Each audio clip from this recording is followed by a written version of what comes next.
Hello. Okay, good evening and welcome to the CASAA update for the week of 6/15/2015. Hi, Alex. How are you this evening? Good. How are Good. you? I'm I'm really good. So I'm just gonna let you go. You go Okay. and do your thing. Okay. So things on fire requiring immediate attention first. Washington, D.C. meets tomorrow. Well, the city council meets, not the entire city. Um, the city council is meeting tomorrow to for the final consideration of the district's budget and the 75 or 70% wholesale tax on vapor products is still in there. And as we pointed this out in our call to action, but bears repeating, this tax is tied to the cigarette tax. There's no distinction between cigarette tax and vapor product tax. So this means that in the future, when the city council decides to jack up the cigarette tax, uh, this automatically will include a hike on vapor products. So yeah, not only is taxing vapor products unacceptable, but directly tying them to a cigarette tax is just super harmful. And we haven't seen anything like this language-wise in any other state or city. Usually, the vapor tax is something separate, even if they're trying to achieve tax parity. The Right. two taxes will raise at different rates. Mhm. So maybe this could just be an oversight and somebody crafting the language, or they just are particularly vindictive towards vapors. I don't know.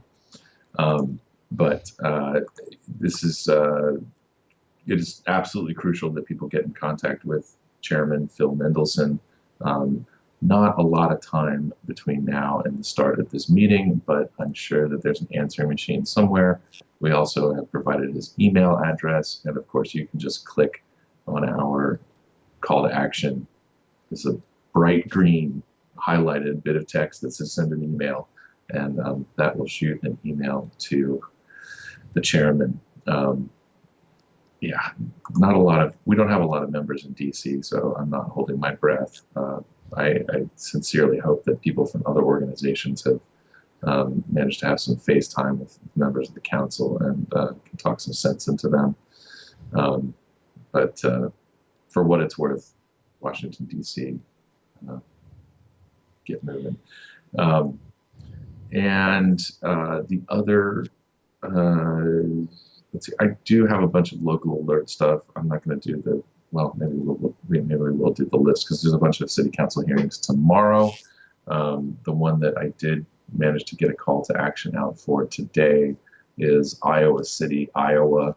Um, Indoor vaping ban actually would include some outdoor places. This is sort of, they're basically using the state's indoor smoke-free air law as they're referencing that in this prohibition. Um, and I know that it sounds like a couple of people in Iowa City have said, well, I'm a vapor shop, so I'm automatically exempt. Um, this is not the case, actually.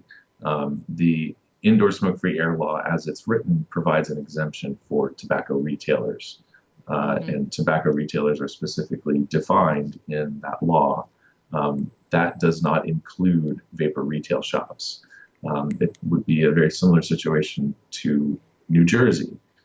New Jersey had an exemption for cigar bars, cigar lounges, what have you.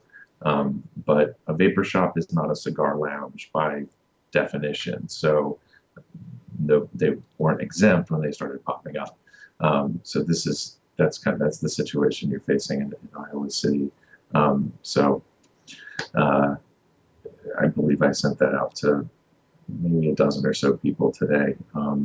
So hopefully other people listening will have an opportunity to send an email or even show up at the city council hearing tomorrow. I believe that's at 7 o'clock. Okay. So that's the stuff that's on fire. And then, of course, I do have a whole slew of local alerts here. Waco, Texas. I haven't put this together yet, but I believe Waco, Texas is looking at a citywide indoor vaping ban. And they even talk about the CDC in their little preamble here. This is good for them. So Waco, Texas, you've got a city council hearing tomorrow. It's a first reading at 6 p.m. Central Time. I'll try to get something out for this tonight. So that first reading is rarely ever adoption. So at the least, you'll have some more time to communicate with your city lawmakers. And then 3 cities in California, no surprise there. Taft, California, what are they looking at? This is, I believe, some, I see conditional use permit for vapor lounges. This might not be that big of a deal. We'll look into that. I lost that. So that was Taft, California. Avalon, California. I feel like we've talked about Avalon before. Yeah. It sounds like this might be one of those like new communities. Like anybody ever watch Weeds? You ever guys watch Weeds? This sounds like one of those communities that was built in the 10 years ago, and all the trees are still young and whatever. I don't know anything about Avalon. So it looks like an indoor use ban as well. And Woodland, California. I shouldn't even read this. This is probably an indoor use ban.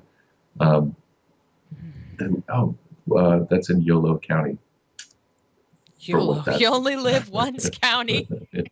For what that's worth. You only live once, and you should live forever, county. So there's that 3 cities in California. And Cherokee County, Georgia. I think this might only apply to county. No, Parks and Recreation. So this would be, this is an outdoor thing. So anyway, just to rattle those off, I might have time to get those out. I might not. But yeah, I just wanted to make sure that I got that out there. So we had that in the notes for the podcast. So on to old business. Last week, before we delved into Kansas and Louisiana, Delaware met. The Senate actually voted on HB 5, which is the state's indoor, adding electronic cigarettes to the state's indoor smoke-free air law, and they passed. It passed the Senate. I believe it came from the House amended, so that whole thing passed the Senate. So now it goes on to enrollment, which I believe means it's going to the governor's desk. So this is an indoor vaping ban with an exemption for vapor retailers. So I was sort of working this out in my head as to how to say this. One thing that will contribute to us, obviously we have an opportunity to contact the governor and ask he or she to veto this bill, which is an opportunity we're not going to pass up. But if it comes to the point where this is signed into law, this is something that we will end unfavorably. Amending an indoor vaping ban to allow for vapor shops to allow vaping in their establishment that that shouldn't be, we shouldn't even be talking about that. That should be an automatic. Vapor shops should allow people to vape in their stores. Right. So what we are really talking about, what we are always talking about, is prohibiting the use of these products in every other indoor space. Obviously, we can go down the path of, it's individual business owners should have the right to make policy in their own establishment, especially for something like this, because this is not, we're not looking at some massive public health emergency here. People aren't dropping dead from the vapors. It's just, this is not emergency status. So I do realize that a lot of people will probably look at this and say, well, we got our exemption for our vape shops. That's not a plus. That should be a given from the start. So it's not even really a token victory. Like I said, we'll probably put something out to appeal to the governor's senses on this one. So that's Delaware HB 5. The next bit of bad news comes from Kansas. I assume that some people were probably following. I know a lot of the kind of vocal advocate type people on Facebook were following the budget hearings through last week, which was quite dramatic. Anybody that has been following the Kansas budget drama knows that they went into extra innings and were staying late. They invoked the midnight rule in Kansas, which states that you can't do law after midnight and you have to go home. So they did that at least once. So Kansas passed a budget bill that had a tax on e-cigarettes slid in there at the last minute, which is 20 cents per milliliter of consumable e-liquid. And this goes into effect. But it goes into effect July 1st of 2016, which is a full legislative session away. So even though this was signed into law, Kansas vapors have an opportunity between now and when this law goes into effect to reach out to your lawmakers and urge them to change this tax. I would assume that a separate law will have to be introduced and babysat and make its way through the legislature next year, hopefully a lot more efficiently than this budget bill did, and that tax can be removed. So Kansas Vapors Advocacy, Kansas Vaping Advocacy on Facebook was very good about, Kansas Vapors Association on Facebook was very good about providing updates and play-by-play type coverage of this. So I hope that they're back throughout the year and of course next year during the legislative session to keep us all in the loop and keep us focused. So Kansas, that's that. Louisiana, briefly, as far as I know, HB 119 passed. This is that, nickel per milliliter tax, and there was some hope that this would be vetoed by the governor, but there was kind of a deal that there were tax increases on certain things, right, but there was something called the SAVE Act, SAVE in all capital letters, that provides for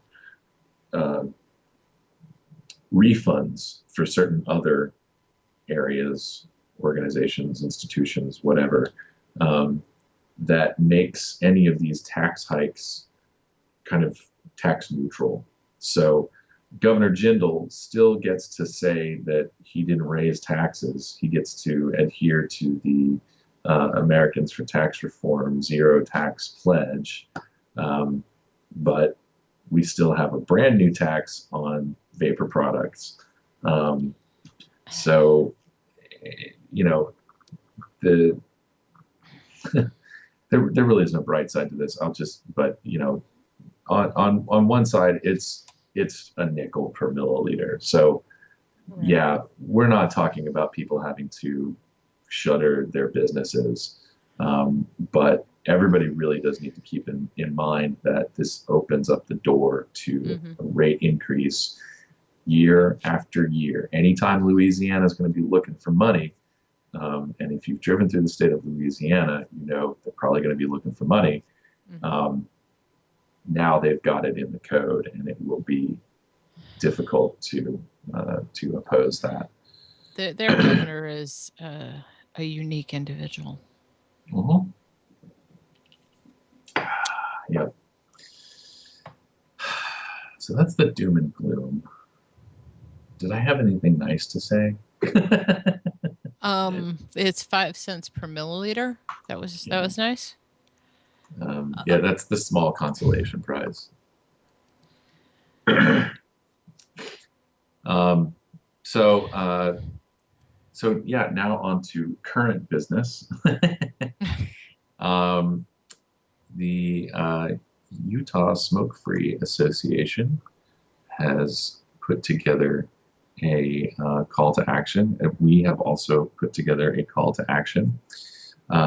The Revenue and Taxation Interim Committee will be meeting this week on Wednesday, and they will be discussing taxes on electronic cigarettes. I don't actually know how these interim committees work. I assume that since it's outside of the regular legislative session, they're not actually going to be enacting any policies, but they may very well be voting on stuff to advance in the next legislative session. I'm not exactly clear on what their role is, but that kind of makes sense to me. So Utah vapors should absolutely take this opportunity and contact the members of the committee. We have our call to action set up so that you can send an email and it goes to everybody on the committee.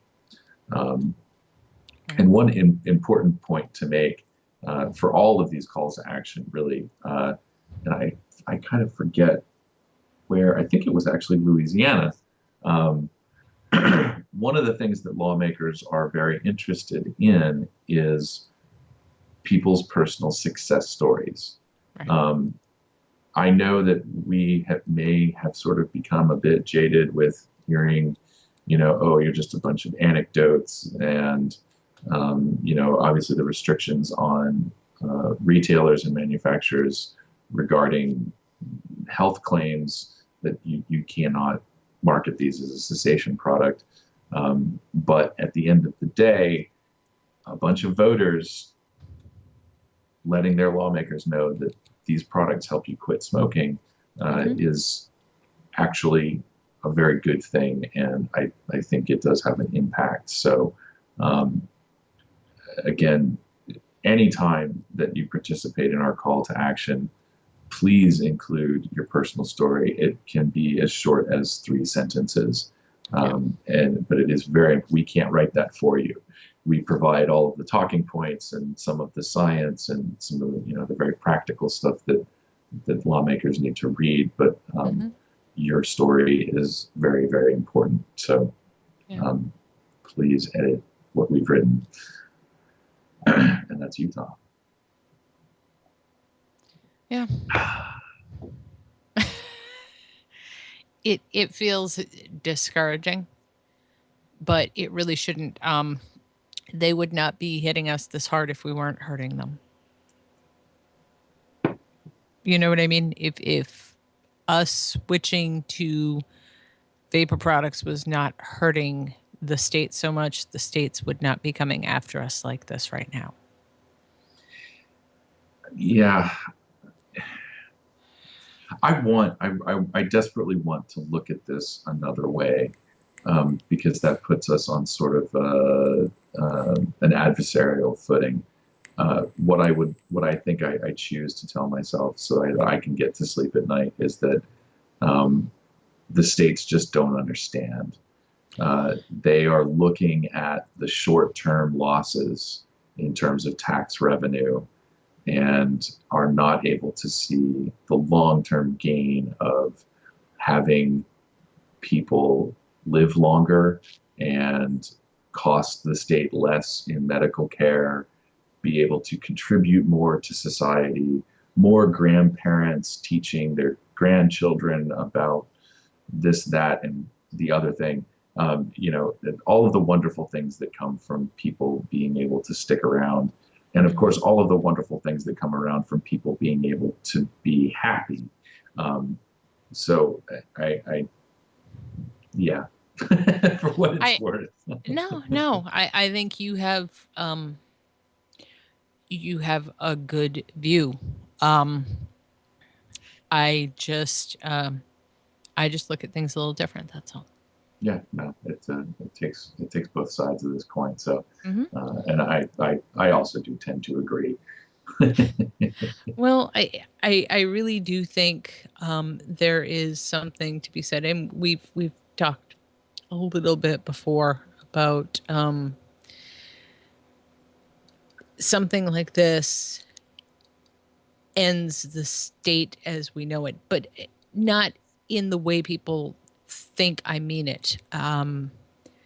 It's going to force the lawmakers to be a little more fiscally responsible and not spend like drunken sailors with money they don't have.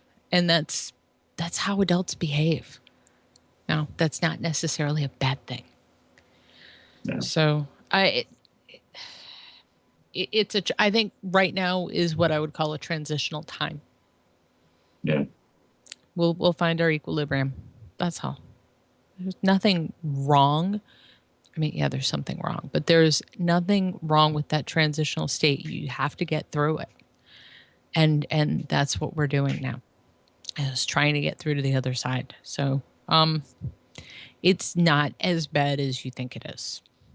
yeah, Because a lot of places, little places that you wouldn't expect have had overwhelming crowds show up and the legislators have gone, "Oh crap. We can't do this." We're learning, I think, as a group to take our role back in democracy. So that's also a good thing. There's nothing wrong with that. agreed. I should possibly end on some rosier news. I don't have an official update from Pennsylvania yet, Right? but over the weekend, I guess we put this out on Thursday. House Bill 682 um, would add electronic cigarettes to the state's indoor smoking law. Right. Um, and before I even put this out, actually almost immediately after I put this out, Right. got some feedback from some people saying that this bill likely just doesn't have a whole lot of chance to survive. So I will be curious to hear of from updates from. I know that Greg Conley was testifying. Bill Godshaw was testifying. I think Chris Hughes went down there as well. We had some heavy hitters show up in Pennsylvania today at the committee hearing, and in all likelihood, that bill's not going to go anywhere. So that's a bit of a bright spot. That's always a good thing, and it's always reassuring to hear when there is a win. Yeah, and I haven't gotten any emails from Bill this afternoon with any kind of an update either. Well, like I've said, I think Bill is a force of nature. So, and I think the legislators who have dealt with Bill know that they will continue to be dealing with Bill for probably as long as he lives. So, I think they don't want those relationships to be adversarial if they can help it. I'm just saying that's the impression I get. Yeah. So, always a good thing. Yeah. Yeah. So, HR 2058, that's still active. Yes, we still have a ongoing call to action for that. I haven't received any further updates this week about that. It was kind of exciting at the beginning. We were seeing the addition of co-sponsors on the bill. But yes, please take advantage of our call to action and encourage your U.S. Congress people to co-sponsor HR 2058. Yeah. And I'm kind of biting my tongue here. I did sort of just chat you that thing about that other thing earlier on. At some point this year, these podcasts are going to be more than legislative doom and gloom. Yeah. So we're kind of coming up on the end here. I don't know if you wanted to bring that up or not, but yeah, I think they're going to be more substantive. They're going to probably focus a little less on the legislative side of things, and we're going to probably talk about things that are probably a whole lot more interesting to vapors than this, because I know every time I open an email and see that something's gone kerfluky, or I read a news story, I'm like, oh, isn't it over yet? Well, we are getting to that point. Someone in my chat here says that they saw on Facebook that the tax in Ohio was removed from the bill. So I'm asking them for a link. That was, I believe, HB 64, which the tax was removed while it was in the House. And the Senate. We kind of went into the changeover with this. It was very unlikely that it was going to be put back in, and then that kind of changed to, oh no, actually people are supportive of this being put back in. So if that's the case, that it did not make it back in, that's good news. Yeah. Well, so I asked for a permalink so that I can dig, which is what I do really well. And I will look at that later, and if this needs to be changed, we'll change that, I think.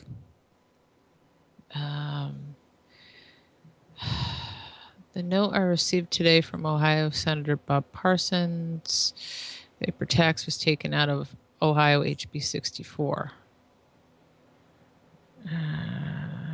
Yeah. Now, I will look at that. So, yeah, loading this up, actually, it's a huge bill. So loading that up in Legiscan is quite difficult. Yeah, no. I know. Well, but, I was gonna load it up in Sunshine site later. So yeah, so we'll both be having fun picking through that later. Yeah, it's a few thousand pages long. So yeah, no, we like reading this stuff. We do. Yeah. So if there's cause to edit that or change that, we will do that in the show notes, because we won't be able to do it in the show, because I don't care how quick a reader I am. I'm not going to be able to get through a few thousand pages very quickly. Yeah. So it'll be later. But yeah, HR 2058, please follow the call to action. Ask your legislators to co-sponsor your Congress critters to co-sponsor, because it's important that we get more co-sponsors as time goes on. I want to thank you for everything you've done, Alex. I'll give you a hand later when I can. And I want to tell everyone, please join CASAA and help us help you stop these bills from affecting your life and your wallet, possibly. So join us at CASAA.org. Please sign up and join us. And you can also join us on our CASAA pages. We have the We Are CASAA group page. We have the CASAA Facebook page. We're CASAA.org on, no, we're CASAA Media. Twitter, Instagram, YouTube.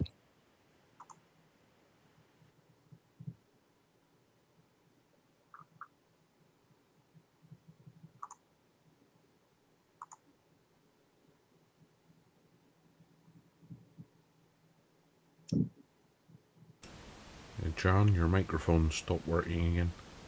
Oh, no. Oh, it's back. Okay. Can you still hear me? Yes, but it's Okay. cutting in and out again. Yeah, well, gaffer tape only sticks so well to a grid, and my computer is gridded for airflow. Yeah. So I'm holding that. So hopefully it'll stay.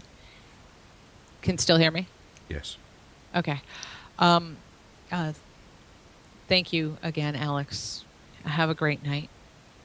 Likewise. Thanks for having me on. Thank you. See ya. Good night.